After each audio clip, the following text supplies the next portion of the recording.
ayan mga mima, kasamahan nyo kaming tikman tong pistachio sa personal kasi binigyan kami ni Ate Mahalya tapos ni Carl nung papunta namin sa Manila. And by the way, first time ko siyang natikman nung pinatikim nila sa akin doon. At nasarapan ako. Bali hindi ako mahilig sa matamis talaga mga mima ko. Pero nung natikman ko to, lalo na kagabi, eto, natikman ko na kasi ito, nabuksan ko na siya.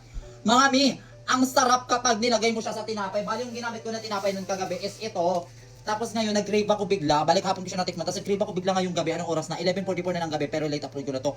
Ang sarap mga mi. Kaya ano pang hinihintay natin? Buksan na natin. Rihi ang panbabs. So ayun, ang sarap. Bale, ito yung pistachio na ano tawag dito. Premium pistachio cream kimpang tara. Charas. Cavelia. Cavelia yung pangalan niya. Abrihi food bombs. Tama na ako. So ayun, I'm so excited.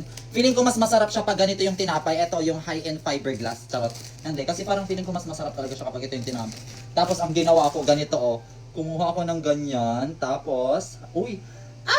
Ayan, tapos, ayan oh, nilagay ko siya ng ganyan. Ang sarap talaga as in. Ayan. So ayan, nilagay ko na siya ng ganyan. Sabi ni Ate Mahal tsaka ni Carl, pwede rin daw siya sa mga fruits or sa mga tawag dito sa mga prutas-prutas ganyan. Pero hindi ko pa natatry dito pa lang. So ayan, tikman na natin, taste test, Babs.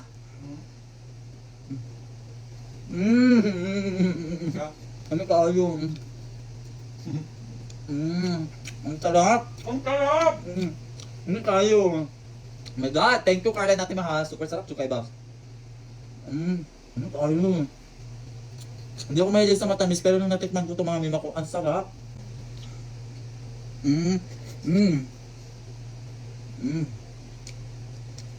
Kalami ulit, sarap.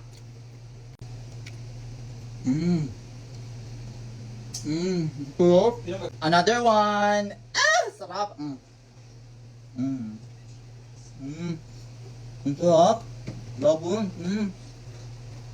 Sarap tayo.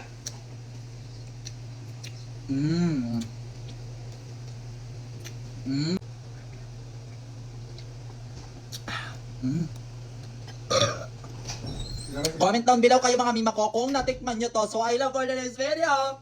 Bye bye, go!